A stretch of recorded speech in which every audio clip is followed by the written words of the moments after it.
बंदी छोड़ सतगुरु रामपाल जी महाराज जी की जय हो। परमपिता परमेश्वर जी की सभी प्यारी आत्माओं को जो इस समय दास के साथ में फेसबुक पे लाइव जुड़ रही हैं, सभी को दास का सत साहेब। पुण्यात्माओं, परमपिता परमेश्वर जी की विशेष दया से हम सभी भगत भाई बहन लाइव शंका समाधान के माध्यम से एक दूसरे से रूबरू हो रहे हैं, अपने विचारों का आदान प्रदान कर रहे हैं और सोशल मीडिया के माध्यम से परमात्मा ने हमें जो एक मंच दिया है, उस मंच के माध्यम से साध संगति के तहत हम सभी भगत भाई बहन मिलकर प्रत्येक रविवार को रात्रि 8 बजे परमात्मा की महिमा का गुणगान करते हैं। और साथ में हमारे जो भगत भाई बहन हैं, जो अभी नए नए भक्ति मार्ग से जुड़े हैं या जो बहुत समय पहले भी जुड़ चुके हैं और जिनको कोई भी शंका रहती है भक्ति मार्ग की, तो परमात्मा ने आप और हमें जो साध संगति का एक अधिकार दिया हुआ है, उस अधिकार के तहत हम यहाँ फेसबुक लाइव शंका समाधान के माध्यम से उनकी हर शंकाओं का समाधान करने की पूरी कोशिश करते हैं ज्ञान आधार से। तो कमला बहन जुड़ चुकी है नेपाल से, गिरधर भगत जी जुड़ चुके हैं मध्य प्रदेश से, और दास सभी आत्माओं से निवेदन करेगा, जैसे ही आप लोग दास के साथ में लाइव जुड़ते ही सबसे पहले हमारी जो सेवा शुरू होती है लाइव सोशल मीडिया की, हमने ये वीडियो सबसे पहले शेयर के ऑप्शन पे जाके, और आप जी के पास जितने भी ग्रुप हैं फेसबुक पे व्हाट्सएप पे, आप जी सबसे पहले इस वीडियो को शेयर करें, क्योंकि आप सभी को अच्छे से पता है कि परमात्मा जब भी अपने सत्सेवक बच्चों को साध संगति के लिए और लाइव शंका समाधान के माध्यम से निमित्त बनाते हैं तो जरूर एक विशेष संदेश सारी संगत के लिए दिलवाते हैं। तो आज का जो संदेश है परमपिता परमेश्वर सतगुरु रामपाल जी महाराज जी के शुभ आशीर्वाद से सर्व साध संगत के लिए वो बहुत ही इंपॉर्टेंट है, बहुत ही महत्वपूर्ण है। और इसलिए दास निवेदन करेगा कि जो जो भगत भाई बहन जुड़ते जा रहे हैं वो इस वीडियो को सबसे पहले जितने भी फेसबुक के आपके पास ग्रुप हैं, चाहे जगत का हो चाहे भगत का हो, क्योंकि सभी परमेश्वर के बच्चे हैं, सभी तक संदेशा जाना चाहिए। तो शेयर करते रहिए और 2-4 मिनट हम वेट करेंगे, कुछ भाई बहन हमारे से जुड़ जाते हैं, उसके बाद परमात्मा फिर आगे का संदेशा दिलवाएंगे।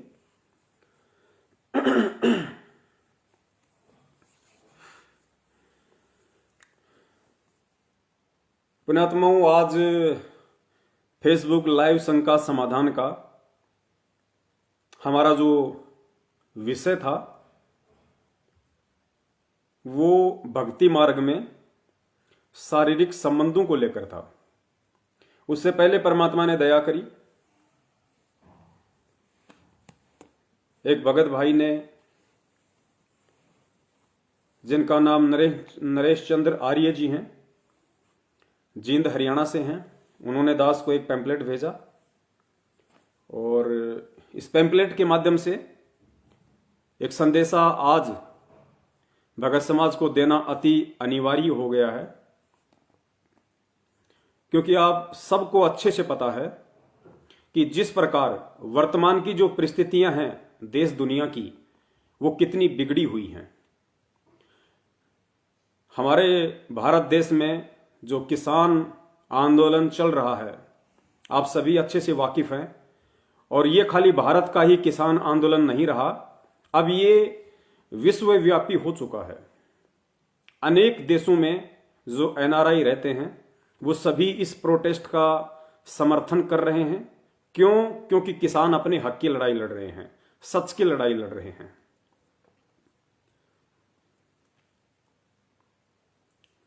कारण क्या है?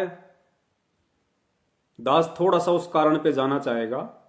हालांकि मेरा विषय इस लाइव शंका समाधान में किसान आंदोलन नहीं है, लेकिन इस किसान आंदोलन से जुड़ा हुआ फिर हमारा संदेश है। अगर यहां पे इस किसान आंदोलन का थोड़ा सा जिक्र नहीं किया तो परमात्मा दास को निमित्त बना के जो संदेशा आज संगत तक दिलवाना चाहते हैं वो अधूरा रह जाएगा। तो किसान आंदोलन का मुख्य जो मकसद है वो किसान भाइयों का जो कहना है और देश की जो राय है और देश का जो रोष है सरकार के प्रति, वो ये है कि भारत सरकार बहुत सारी कंपनियों का निजीकरण कर रही है। बहुत सारी कंपनियों को उन्होंने प्राइवेट कर दिया है। कुछ पूंजीपतियों के हाथों में बहुत सारी कंपनियों को थमा दिया है, जिसमें एयरपोर्ट हैं, रेलवे हैं, बीसीपीएल है, बीएसएनएल है और भी बहुत सारे संसाधन हैं जो कुछ पूंजीपतियों के हाथ में दे दिया है मुनाफे के लिए। उसको लेके पूरे देश में किसान आंदोलन के माध्यम से रोष है कि ऐसा क्यों किया। आम जनता से पूछे बिना ध्वनि मत से अध्यादेश पारित कर दिया। ऐसी क्या जल्दी थी, क्या जबरदस्ती थी? ना किसानों से पूछा, ना किसान यूनियन से पूछा, ना विपक्ष से पूछा, और सरकार ने चुपचाप ध्वनि मत से अध्यादेश को पारित कर दिया संसद का सत्र बुला के। तो उसको लेके पूरे देश में किसान आंदोलन है और जनता का यही रोष है कि देश की संपत्ति को बेचा जा रहा है पूंजीपतियों के हाथों में अपने मुनाफे के लिए। तो पुण्यात्माओं, ठीक यही स्थिति परम पूज्य सतगुरु रामपाल जी महाराज जी के इस सत भक्ति मार्ग में भी आ चुकी है। वैसे तो हम सत्सेवक पिछले 5 वर्षों से संगत को आगाह कर रहे हैं, संगत को जगा रहे हैं कि भाई कुंभकर्ण की तरह इतना सोना भी ठीक नहीं है। सतलोक आश्रम मैनेजमेंट हरियाणा तुम्हें पैसे से तो लूट ही रहा है, साथ में भक्ति से भी लूट रहा है। गुरुजी की जमानत के नाम पे, वकीलों के नाम पे, टीवी चैनलों पे सत्संग चलाने के नाम पे, पुस्तकों के नाम पे, जमानत पे जो भगत हैं या जो भगत जेल में हैं उनके परिवार वालों की सहायता के नाम पे, पता नहीं किन किन तरीकों से इन लोगों ने ज्योति, पाठ, दान, दशवांश गुरुजी के नाम की आड़ में जमकर संगत को पिछले 5 वर्षों से सतलोक आश्रम मैनेजमेंट हरियाणा ने लूटा है। अब इन्होंने एक नया ड्रामा शुरू कर दिया। पुण्यात्माओं, दास को कहते हुए शर्म आ रही है, बहुत ज्यादा शर्म आ रही है। तो सोचो सुनने वाले को क्या शर्म आएगी।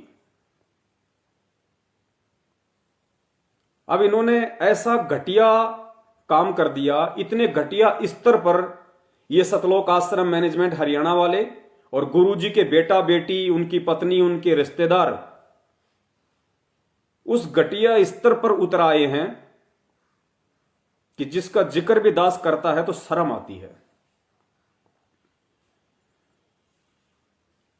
आप में से बहुत सारे भगत भाइयों ने देखा भी होगा, सुना भी होगा, यूट्यूब पे भी वीडियो देखे होंगे कि गुरमीत राम रहीम जी जो वर्तमान में रोहतक की सुनारिया जेल में हैं, उनके पंथ में क्या होता था। उनका जो मैनेजमेंट था वो क्या करता था कि आश्रम के अंदर जो खेतीबाड़ी होती थी, सब्जियां होती थी, फल फ्रूट होते थे, तो वो क्या करते थे, 1-1 किलो बैंगन, 1-1 किलो गोभी, 1-1 किलो आम एक थैली में पैक करते थे और फिर ये कह के वो 1 किलो सब्जी संगत में 2-2 हजार रुपए में बेची जाती थी कि इसको गुरुदेव ने हाथ लगा दिया, इस बैंगन को गुरुदेव ने आशीर्वाद दे दिया, इस फल को गुरुदेव ने चखा है। और वो 1-1 फ्रूट 500-500 रुपए में, 1000-1000 रुपए में भोली संगत को दिया जाता था और श्रद्धालु उसे लिया करते थे। अब इसमें गलती उन श्रद्धालुओं की नहीं थी, इसमें गलती उस मैनेजमेंट की थी, क्योंकि मैनेजमेंट का मकसद उस बैंगन के माध्यम से संगत को आशीर्वाद दिलवाना नहीं था या संगत को कोई पुण्य दिलवाना नहीं था। उनका काम था भक्ति के नाम पे, उस बैंगन के नाम पे संगत से ज्यादा पैसा वसूल करना। उस मार्ग में वो घटिया कर्म हो सकता था, क्योंकि वो परमेश्वर का मार्ग नहीं था, वो भक्ति का मार्ग नहीं था। लेकिन वही की वही सारी क्रिया यदि इस यथार्थ 13वें कबीर पंथ में, परम पूज्य सतगुरु रामपाल जी महाराज जी के पंथ में शुरू हो जाए, तो फिर आप उसे क्या कहेंगे? ये डूब के मरने की बात है संगत के लिए। अब वो क्या कर्म किया इन लोगों ने, दास आपको दिखा देगा। ये आज 20/12/2020 यानी 20 दिसंबर 2020 का एक पीला पर्चा पैम्पलेट है, और उम्मीद करता हूं आप लोगों तक भी पहुंच गया होगा, और नहीं पहुंचा है तो कल तक संगत में पहुंच जाएगा। क्योंकि सतलोक आश्रम मैनेजमेंट हरियाणा को अब अच्छे से पता है, उनको आभास हो चुका है कि संगत ने जितना मूर्ख बनना था, संगत उतनी मूर्ख बन चुकी है। अब इससे ज्यादा इनको उम्मीद नहीं है। और मूर्ख भी 90% वो लोग ज्यादा बने हैं जो सन 2014 से पहले नाम दीक्षित थे। सन 2014 के बाद भले ही संगत ने फर्जी नामदान केंद्रों से नाम दीक्षा ली हो, लेकिन 2014 के बाद जुड़ने वाली आत्माएं 2014 से पहले वालों की तरह मूर्ख नहीं है। आज वो पुण्यात्माएं हर चीज को समझती हैं, सोचती हैं, और परमेश्वर ने जो ज्ञान दिया है, जो तत्व ज्ञान रूपी तराजू दिया है, उस तराजू में कोई भी आदेश यदि इन मनवस लोगों का, सतलोक आश्रम मैनेजमेंट हरियाणा वालों का आता है, उसको पहले परमेश्वर के ज्ञान आधार से उस तत्व ज्ञान रूपी तराजू में तोल के देखती हैं कि सतलोक आश्रम मैनेजमेंट हरियाणा के द्वारा जो पीला पर्चा आया है, जो ऑडियो आई है, जो एसएमएस आया है, जो तानाशाही फरमान आया है, क्या वो सतगुरुदेव जी के सत्संगों से मैच करता है या नहीं। उसके बाद सन 2014 के बाद से जुड़ने वाली आत्माएं भक्ति मार्ग का फैसला लेती हैं कि वाकई ये आदेश गुरु जी के ज्ञान आधार से है या नहीं है, हमने इस आदेश की पालना करनी है या नहीं करनी है। और ऊपर से परमात्मा ने सत्सेवकों को निमित्त बना के पिछले 3 महीने से जो लाइव शंका समाधान का प्रोग्राम चलवाया है, शंका समाधान नाम से सैकड़ों यूट्यूब पे चैनल खुलवाए हैं, इन दोनों बातों का मिला जुला असर संगत पे इस कदर हो गया है कि अब सतलोक आश्रम मैनेजमेंट हरियाणा को लगा कि अब संगत दान के नाम पर ज्यादा लुटने वाली नहीं है। अब हम संगत को गुरु जी की जमानत के नाम पे, ज्योति के नाम पे, पाठ के नाम पे, इन चीजों के नाम पे अब हम संगत को मूर्ख नहीं बना सकते। तो इन्होंने एक और घटिया सिस्टम अपना लिया जो कभी राम रहीम जी के पंथ में था, आलू टमाटर बैंगन बेचने का गुरुजी का आदेश बता के। तो ये जो पीला पर्चा है, ये उसी आलू टमाटर और बैंगन वाली स्कीम का एक हिस्सा है जो इन कॉल एजेंट सतलोक आश्रम मैनेजमेंट हरियाणा वालों ने अपनाया है। पुण्यात्मा, एक छोटी सी बात मैं आपको और कहना चाहूंगा।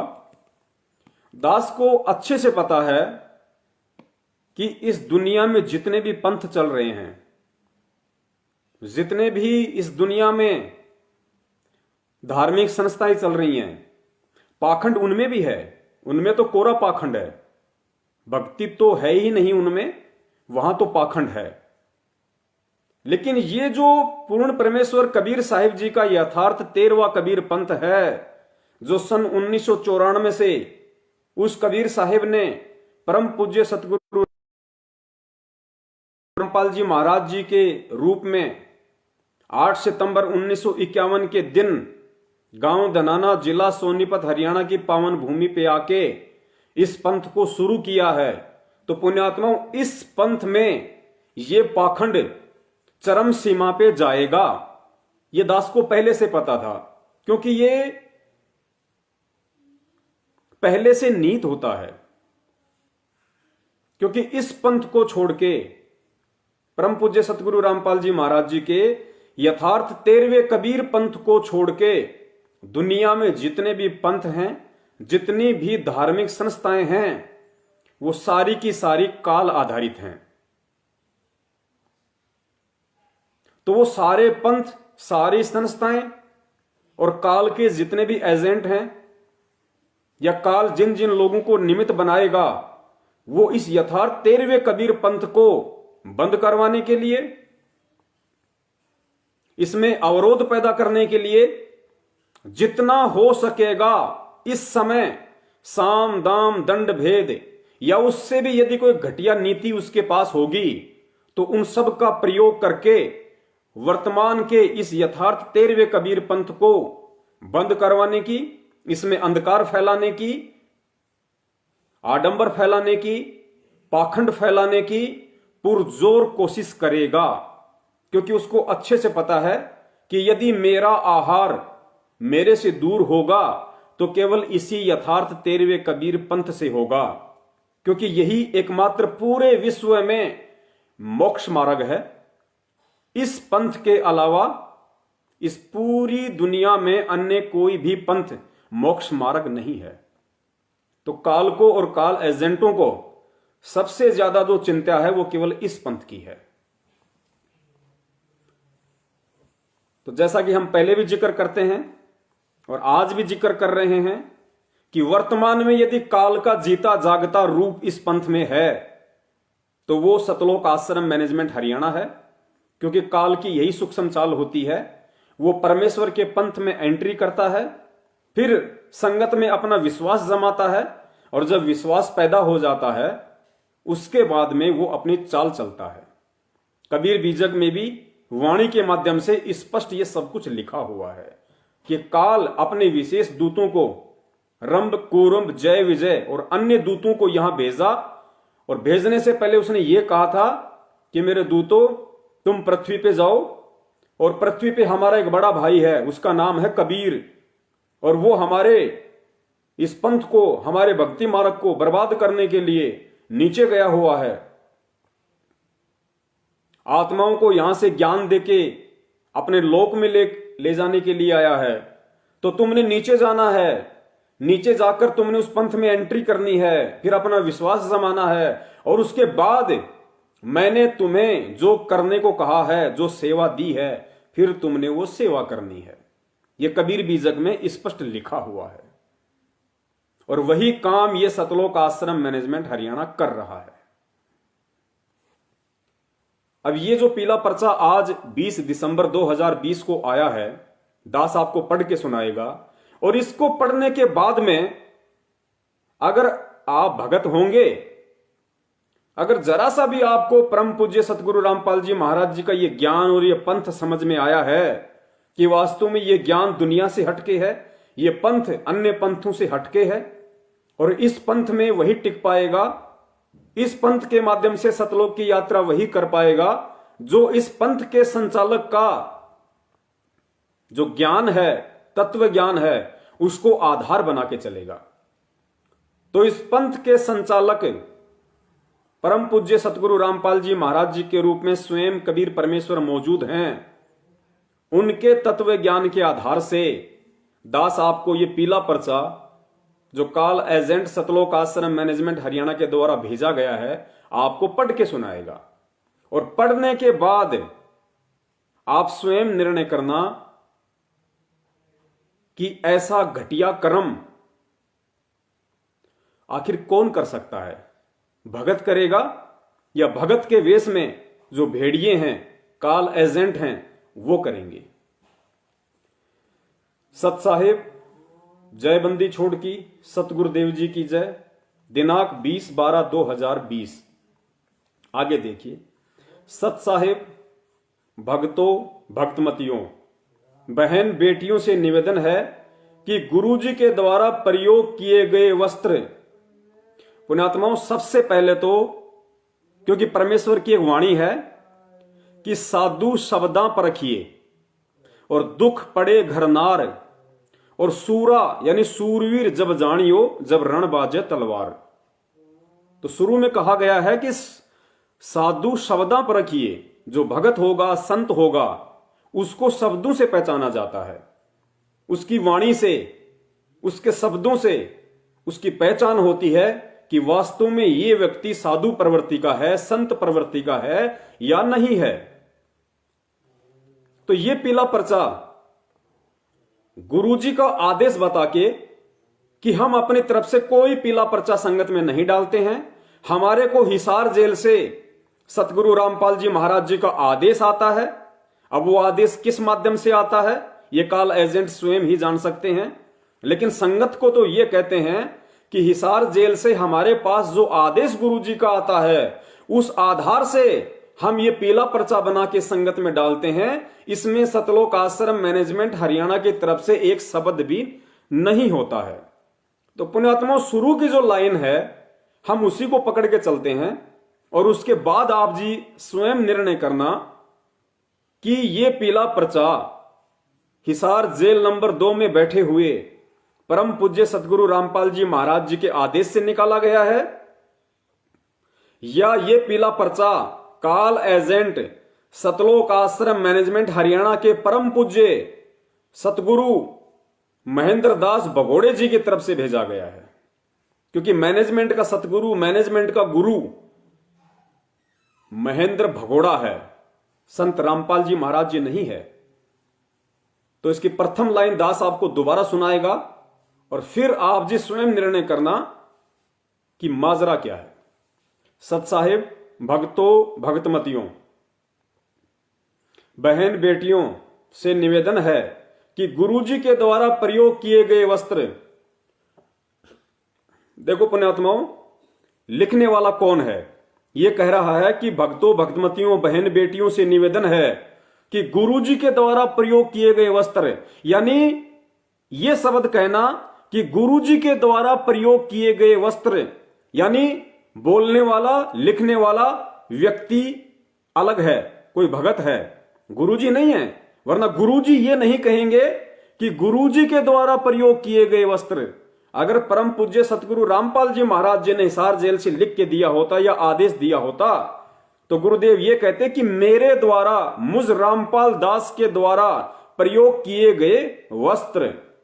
तो ये पीला पर्चा हिसार जेल से नहीं है, ये पीला पर्चा स्वयं काल एजेंट सतलोक आश्रम मैनेजमेंट हरियाणा वालों के द्वारा हस्तलिखित है। अब यदि ये पर्चा सतलोक आश्रम मैनेजमेंट हरियाणा वालों ने लिखा है तो ये क्या शब्द यूज कर रहे हैं संगत के लिए? भक्तों, भगतमतियों। ये तो ठीक है, कोई भी भगत भक्तों और भगतमतियों ये शब्द यूज कर सकता है, लेकिन ये भगत बहन बेटियों से निवेदन है। बहन शब्द भी यूज कर सकता है लेकिन बेटी शब्द यूज नहीं कर सकता, क्योंकि भगत संगत को बेटी कह के संबोधित नहीं कर सकता, भाई बहन कह के संबोधित कर सकता है, भगत भगतमती कह के संबोधित कर सकता है, परमात्मा की प्यारी आत्मा कह के संबोधित कर सकता है, लेकिन बेटी कहने का अधिकार भगत को नहीं है। क्योंकि हम जितने भी संगत हैं, हम सभी यदि किसी के बेटा बेटी हैं तो केवल परमपिता परमेश्वर सतगुरु रामपाल जी महाराज जी के बेटा बेटी हैं। हमें बेटा बेटी कहने का अधिकार केवल उन्हीं को है, भगत को बेटा बेटी कहने का अधिकार नहीं है। संगत के लिए अपने बच्चों को तो बोल सकता है बेटा बेटी, लेकिन संगत को बेटी शब्द कह के नहीं बोल सकता। भक्तों, भगतमतियों, बहन बेटियों से निवेदन है कि गुरुजी के द्वारा प्रयोग किए गए वस्त्र, चद्दर, बेडशीट, कपड़े यानी पजामा, पैंट, बनियान, टी शर्ट, शर्ट, रुमाल, कच्छे, तौलिए आदि तथा घड़ियां या अन्य प्रयुक्त वस्तुओं को भक्तों, भगतमतियों, बेटियों, बहनों को प्रयोग नहीं करना चाहिए। उनको सेवादारों से लें, उनके बदले में जो राशि दान की निर्धारित की जाए उसे दान करें। फिर उन वस्तुओं को यादगार के लिए घर पर रखो। गुरुजी का प्रयुक्त प्रसाद भगत भगतमती श्रद्धा से खा सकते हैं। जो वस्तु आश्रम में या नामदान केंद्रों पर बची है उसको भी सम्मान के साथ किसी बॉक्स, संदूक, ट्रंक, पेटी आदि में रखें। आश्रम में भी यादगार के लिए वस्त्र किसी पन्नी, पॉलीथीन या शीशे के पारदर्शक बॉक्स में रख सकते हैं। नीचे लिखा है संत रामपाल दास, यानी इन्होंने ठप्पा लगा दिया कि ये जो आदेश है ये हिसार जेल से सतगुरु रामपाल जी महाराज जी का है। अब आपको दास थोड़ा खुल के बताएगा, तब आपको इनकी अंग्रेजी समझ में आएगी। कहने का मतलब है इस पीले पर्चे के माध्यम से संगत को अंतिम लूट का प्रयास इन लोगों का है।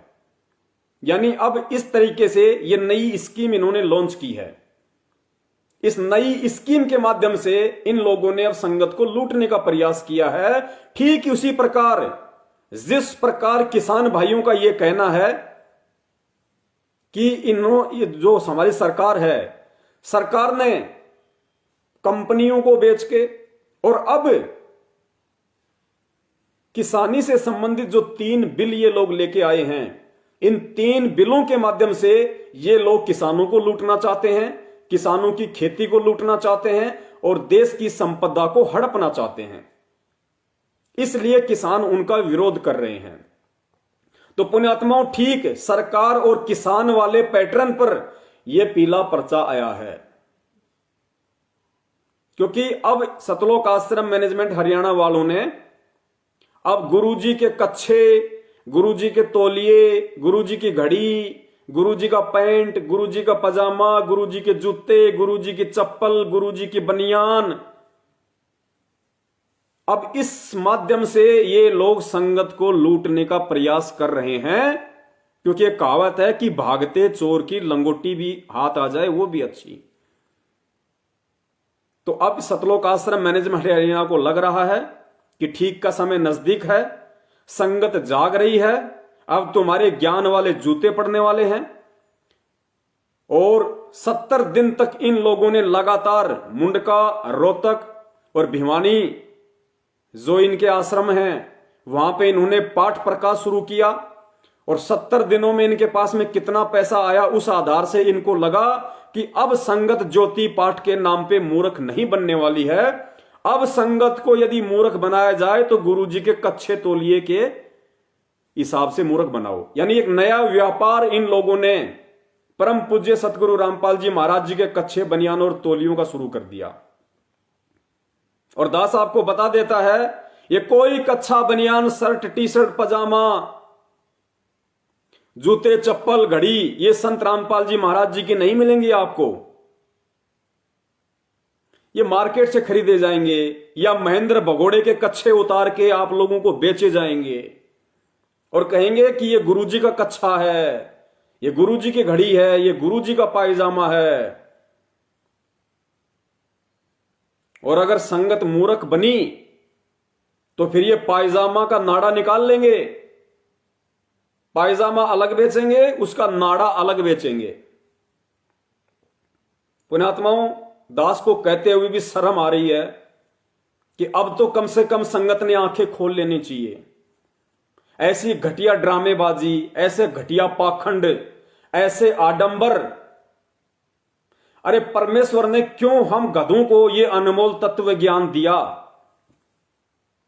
3 युगों से धर्म के ठेकेदारों ने, पंडितों ने,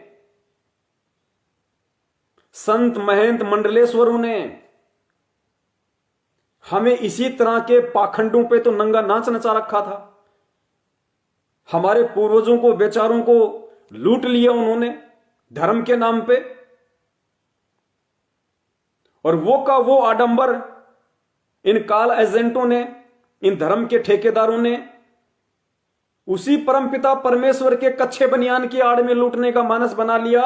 जो परमपिता परमेश्वर ये तत्व ज्ञान देके अपने बच्चों को ज्ञानी बना के, और जो दुनिया में जो फैले हुए नकली संत महंत हैं ज्ञान आधार से उनके कच्छे उतरवाने की तैयारी कर रहे हैं आप और हमारे से। और ये काल एजेंट हमें ही हमारे परमपिता परमेश्वर के कच्छे बनियान के नाम पे लूटने का मानस बना चुके हैं।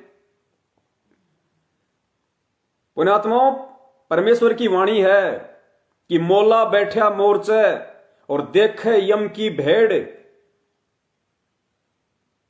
परमात्मा मोला, परमात्मा गुरु। मोला बैठा मोर्चे, परमात्मा हिसार जेल में बैठा हुआ है। और सन 1994 से 2014 तक उन्होंने जो अपना अनमोल तत्व ज्ञान हम मूर्खों के ऊपर बेहिसाब उड़ेला है, अब वो चुपचाप बैठ के उसकी परीक्षा ले रहा है। क्योंकि परमात्मा ने इस सत्य भक्ति मार्ग को 1000 वर्ष तक अपनी अनुपस्थिति में निर्बाध रूप से चलाना है। और निर्बाध रूप से ये मार्ग कैसे चलेगा? क्योंकि परमेश्वर को पता है कि काल जितना आडंबर फैला सकता है, जितना आडंबर फैला सकता है, जितनी गंदगी इस परमेश्वर के पवित्र मार्ग में फैला सकता है, और परमेश्वर चाहते हैं कि वो फैलाए, क्योंकि इस गंदगी में से ही कमल का फूल विकसित होगा। इस पाखंड का विरोध, इस पाखंड को समझ के जो ज्ञानी भगत होगा, जो परमेश्वर के ज्ञान को आधार बना के इस मार्ग से जुड़ा होगा, वो निर्णय करेगा कि मेरे परम पिता परमेश्वर ने मुझे क्या ज्ञान दिया, सत्संगों में मुझे क्या सिखाया, और आज उन्हीं के नाम की आड़ में, उनके सत्संगों के विपरीत मेरे से कैसे कैसे घटिया कुकर्म करवाए जा रहे हैं। इस भक्ति मार्ग को इन काल एजेंटों ने धंधा बना के छोड़ दिया। धंधा, बिजनेस, व्यापार। अब इस व्यापार में इन व्यापारियों का, इन धर्म के ठेकेदारों का कौन कौन मंद बुद्धि साथ देना चाहता है, वो अपना निर्णय स्वयं कर ले। पुण्यात्माओं, आज जो ये पीला पर्चा आया है, इससे घटिया पर्चा आज से पहले कभी नहीं आया। आज से पहले इन्होंने भक्तों की भक्ति और भक्तों का जो धन दान के नाम पे जो लूटा, इन्होंने राजनीतियां करवाई, आरक्षणों में शामिल करवाया, गुंडों की सीबीआई जांच करवाई, भक्तों का खून निकलवाया, देह दान करवाया। लेकिन उन सब से घटिया कर्म इन्होंने आज किया है। गुरु जी के कच्चे बनियान का व्यापार, बिजनेस। पुण्यात्माओं, परमात्मा ने एक सत्संग में कहा था कि बच्चों, मोक्ष परमात्मा के दर्शनों से नहीं होता है। कोई ये सोचे कि हम परमात्मा के दर्शन कर लेंगे या परमात्मा के दर्शन ज्यादा से ज्यादा करेंगे तो हमारा मोक्ष अति शीघ्र हो जाएगा। गुरुदेव ने कहा कि मोक्ष परमात्मा के दर्शनों से नहीं होता। साधु दर्श का एक अलग लाभ है, लेकिन मोक्ष होगा उस परमात्मा के द्वारा जो सत भक्ति दी गई है, जो सत मंत्र दिए गए हैं, मर्यादा में रह के विधिवत तरीके से उनका जाप करने से मोक्ष होगा।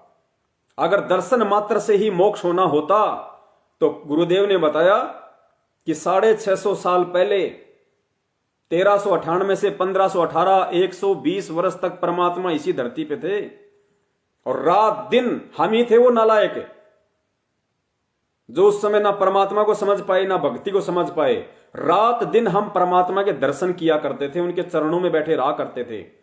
गुरुदेव ने कहा कि एक भी पार नहीं हुआ। तो पुण्यात्माओं, विचार करो, जब परमात्मा के दर्शनों से पार नहीं हुआ जा सकता तो परमात्मा के कच्चे बनियान के दर्शन करने से क्या पार हो जाओगे? परमात्मा का कच्चा आपको पार कर देगा? ये कह रहे हैं कि जो राशि आपको नामदान केंद्र पे या कोऑर्डिनेटर निर्धारित करके बताएंगे कि हम सतलोक आश्रम मैनेजमेंट हरियाणा वालों ने संगत के लिए परमात्मा के कच्छे की बोली कितने रुपए की लगाई है, परमात्मा की बनियान की बोली कितने रुपए की लगाई है, परमात्मा की चप्पलों की बोली कितने रुपए की लगाई है, उससे कम में कोई नहीं खरीदेगा। और ना ही कोई नामदान केंद्र वाला जो बोली हम लोगों ने लगा दी परमात्मा के कच्छे की, बनियान की, उससे नीचे में ना कोई देगा।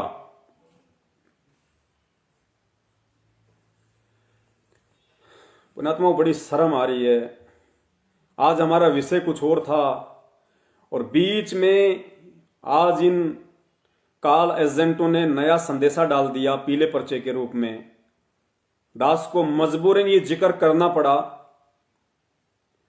तो पुण्यात्माओं, समझो, अब समझो, ये इतने घटिया लोग हैं, इतने कुकर्मी इंसान हैं ये, जो अपने गुरुदेव के नहीं हो सके वो तुम्हारे कहां से हो जाएंगे। और जिस भगत को अपने परमात्मा की भक्ति से कोई लाभ नहीं मिल रहा, अपनी कमी के चलते, जिसको परमात्मा की भक्ति से लाभ नहीं मिल रहा, परमात्मा के मंत्रों से लाभ नहीं मिल रहा, परमात्मा के दर्शनों से लाभ नहीं मिल रहा, वो भगत अपना स्वयं विचार कर ले, उसको परमात्मा के कच्चे बनियान से कहां लाभ मिल जाएगा।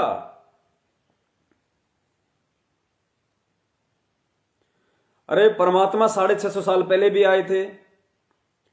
परमात्मा द्वापर में करुणामय जी के रूप में आए थे, त्रेता में मुनिंदर ऋषि के रूप में आए थे, सतयुग में सत्सुकृत रूप में आए थे, 250 साल पहले आदरणीय गरीबदास जी महाराज जी के रूप में आए थे, आज परम पूज्य सतगुरु रामपाल जी महाराज जी के रूप में आए हैं, और भी अनंत कोटि बार परमात्मा यहां पे आते रहते हैं। क्या परमात्मा ने आज से पहले अपने कच्चे बनियान अपने भक्तों को दिए कि बेटा ये ले मेरा कच्छा, ये ले मेरी बनियान, ये ले मेरी घड़ी, एक शीशे का बॉक्स बनवा ले, उस बॉक्स में मेरे कच्छे को प्रदर्शनी के रूप में रख लेना, सुबह उठते मेरे कच्छे के दर्शन करना, मेरी बनियान के दर्शन करना। पुण्यात्मा, ये क्या ड्रामा है। इससे घटिया, निंदनीय और शर्मनाक फरमान सतलोक आश्रम मैनेजमेंट हरियाणा की तरफ से और नहीं हो सकता।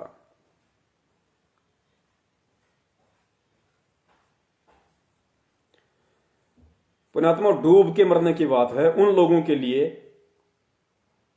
जो सत्सेवकों के द्वारा इतने संदेशे देने के बाद भी आंख बंद करके बैठे हुए हैं।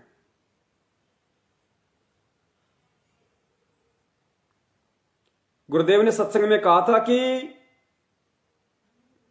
बिना देखे और बिना सोचे समझे यदि कोई किसी की बात पे यकीन करेगा तो परमेश्वर ने कहा कि वो भी उतना ही दोषी है जितना दोषी सामने वाला परमात्मा के नाम की आड़ में तुम्हें भ्रमित कर रहा है। क्योंकि ये तत्व ज्ञान देके परमात्मा ने हमें चुपचाप बैठना नहीं सिखाया, परमात्मा ने हमें आंख बंद करके बैठना नहीं सिखाया।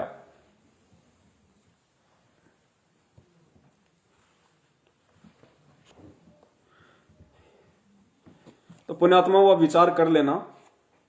ये जिक्र करना दास ने थोड़ा जरूरी था, इसलिए दास ने कर दिया। बाकी घोर घटिया काम है, घोर निंदनीय काम है ये। फिर उन नकली संतों में, नकली पंथों में, नकली संत महंत मंडलेश्वर शंकराचार्यों में क्या अंतर। इन्होंने कहीं का नहीं छोड़ा। देखो काल भगवान ने किस कदर इस मार्ग को गंदा करने के लिए रोड़ा अटकाया है। जिस मार्ग में राजनीति का कोई लेना देना नहीं, उस मार्ग में ठोक के राजनीति करवा दी भक्तों से, और 70% अंध भगत उस राजनीति का हिस्सा बन बैठे।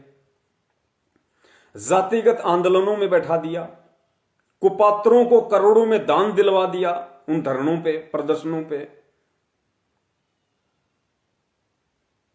और अब परमात्मा के कच्चे बनियान तक का धंधा करवा दिया। पुण्यात्मा, अगर आंखें नहीं खोली ना तो ध्यान रखना, ये लोग तुम्हारे कच्चे बनियान उतार उतार के भी मार्केट में बेच देंगे, उनका भी धंधा करेंगे ये लोग। तुम्हारी बहन बेटियों का तो धंधा कर चुके ये लोग। परमेश्वर ने जो पवित्र रमेणी की पद्धति शुरू की थी, उसके क्या नियम थे,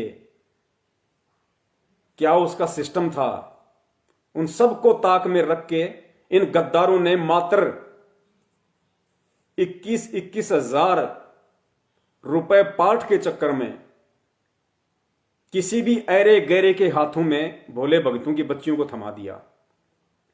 कोई एक बच्चा पैदा करके छोड़ रहा है उसको, कोई 2 बच्चे पैदा करके छोड़ रहा है, कोई शादी के 10 दिन बाद में उस बेचारी को धक्के मार रहा है, और वो भक्ति छोड़ रहे हैं कि हमने तो भगत सोच के रमणी की थी हमारी बच्ची की। भैया भगत सोच के तो की थी, लेकिन परमात्मा ने तेरे को कब कहा था कि तू भगत के ऊपर आंख बंद करके यकीन कर ले? परमेश्वर ने ज्ञान किस लिए दिया था? यह तत्व ज्ञान क्यों दिया जाता है? यह तत्व ज्ञान रूपी टॉर्च परमात्मा ने आंखें बंद करके चलने के लिए नहीं दी थी कि बच्चों इस टॉर्च के सहारे से तुम्हें चलना है सामाजिक जीवन में और आध्यात्मिक जीवन में। तो तुम्हारे बाल बच्चों का तो धंधा ये कर चुका है, कर रहा है, और तुम्हारे अपने शरीर का इन्होंने धंधा कर लिया, तुम्हारा खून बिकवा दिया, तुमसे देह दान करवा दिया, और अब तुम्हारे जीवन का जो एकमात्र मकसद, एकमात्र लक्ष्य, तुम्हारे परम पूज्य गुरुदेव जिन्हें आप परमात्मा कहते हो, अब तुम्हारे परमात्मा के कच्चे बनियान का भी व्यापार शुरू कर दिया। पुण्यात्माओं विचार करो, इस दिमाग पे थोड़ा सा जोर डालो, कितने कच्चे बनियान होंगे? अरे परमात्मा के यूज किए हुए कितने कच्चे बनियान होंगे? क्या परमात्मा जो कच्चे बनियान फट जाते थे, क्या उनको संभाल के रखते थे? पुण्यात्मा विचार करो, अगर परमेश्वर एक साल में अगर 4 जोड़ी कच्चे बनियान की भी यूज करते हैं, क्योंकि इससे ज्यादा नहीं होती है, हद मार के एक साल में 4 जोड़ी कच्चे बनियान की यूज होती हैं, तो सन 1994 से 2014 तक के एक साल के हिसाब से 4 कच्चे बनियान हम जोड़ के चलते हैं। सन 1994 से 2014 लगभग 20-22 साल, और 20-22 साल में एक साल में 4 कच्चे बनियान, तो 20 साल में कितने हो गए? 80 कच्चे बनियान। चलो 100 मान लो, 100 कच्चे बनियान हम परमात्मा के मान लें। पहली बात तो ये बात जमती नहीं है कि सन 1994 के कच्चे बनियान इन काल एजेंटों ने सुरक्षित रखे होंगे, या परमात्मा ने कहा होगा कि भाई ये मेरे कच्चे बनियान है, इनको सुरक्षित रखो। फिर भी हम इनकी बात को बड़ी करते हैं। सन 1994 से 2014 तक परमात्मा के जितने भी कच्चे बनियान हैं उनकी संख्या 100, और नामदान केंद्र कितने? लगभग 300 से ऊपर। 100 कच्चे बनियान, 300 से ऊपर नामदान केंद्र, और संगत को पूरी में मैसेज दे दिया कि अपने अपने नामदान केंद्र पे जाओ, और जो पैसा नामदान केंद्र वाले बोले उतने पैसों में परमात्मा का कच्चा बनियान खरीदो। तो पुण्यात्माओं बाकी के कच्चे बनियान कहां से लाएंगे? ये कच्चे बनियान तुम्हें ये लोग अपने बेचेंगे, खुद के पहने हुए, महेंद्र भगोड़े के पहने हुए कच्चे बनियान। उन कच्चे बनियानों को कहेंगे सूंघो, ये महेंद्र भगोड़े की खुशबू, ये अनारो माई के कच्छों की खुशबू, ये महेंद्र भगोड़े की पत्नी के कच्छों की खुशबू, ये राजस्थान के स्टेट कोऑर्डिनेटर के कच्छों की खुशबू, ये उसकी धर्मपत्नी के कच्छों की खुशबू, ये उसके बच्चों के कच्छों की खुशबू, किसी में हमाम की सुगंध, किसी में लक्स की। मूर्खों कुछ समझो, आंखें खोलो। अब इससे ज्यादा समझाने के लिए भगवान कोई तुम्हारे सिर पे आकर डांस नहीं करेगा।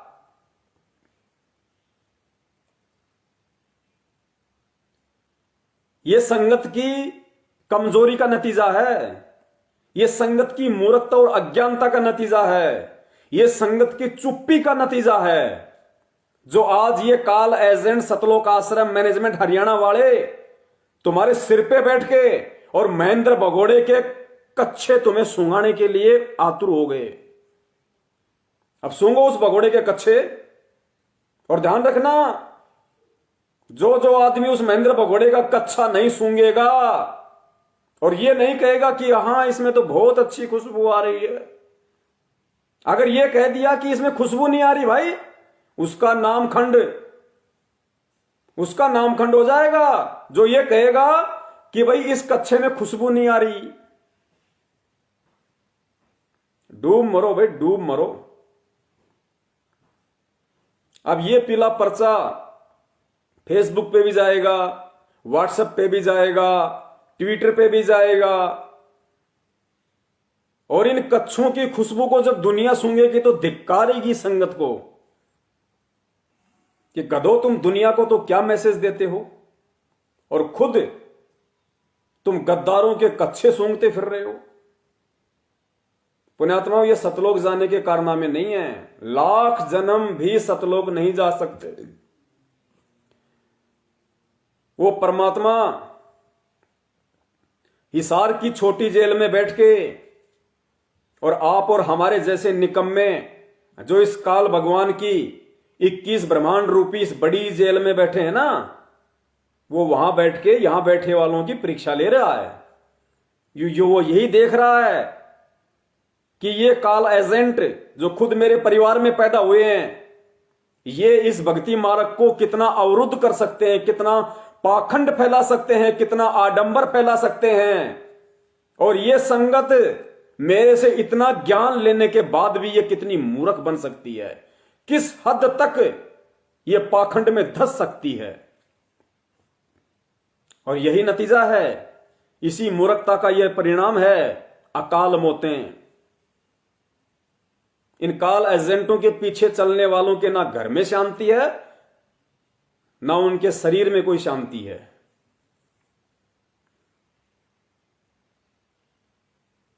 तो अब ये अंतिम दाव है इन लोगों का, कच्छे सूंघा सूंघा के बिजनेस करने का। दास ने तो बता दिया, 100 से ज्यादा कच्छे बनियान परमात्मा के यदि हम मान के चलें कि 1994 वाले भी सुरक्षित हैं, तो 100 से ज्यादा नहीं हो सकते। और नामदान के अंदर 300, तो तुम्हें क्या बाबा जी का ठुल्लू देंगे? इस भेजे को खोल के और परमात्मा से अरदास करके, परमात्मा से प्रार्थना करके कि हे परमेश्वर, हम निकम्मों को सद्बुद्धि दो, हम इन काल एजेंटों की साजिशों को समझ सकें और अपनी भक्ति बचाओ, अपना धन बचाओ। वो महेंद्र भगोड़े का 15 रुपए का बदबूदार कच्छा तुम्हारे को 500 रुपए में बेचेंगे, 500 रुपए में स्प्रे मार मार के। ये देखो, मैंगो की सुगंध आ रही है, ये ऑरेंज फ्लेवर है, ये बनाना फ्लेवर है, ये पाइनएप्पल फ्लेवर है।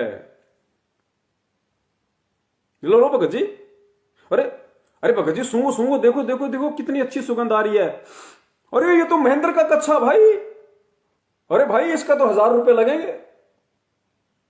भाई डूब मरो, भाई डूब मरो।